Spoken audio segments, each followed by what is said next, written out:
It's another episode of 60 Seconds at CS Speed. We're getting ready to take Pete's Evo to the junkyard. There's a rollback on the way.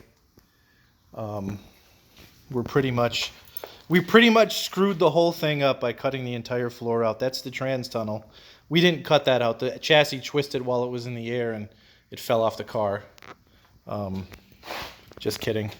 That's the way it's supposed to be. We're installing some bars going from the front to the back where the factory subframe connectors went. If I zoom in, you can see it's capped over there. And that's kind of how we're working this whole deal.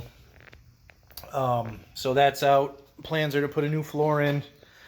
A couple more tubes here and there. We're going to make brackets for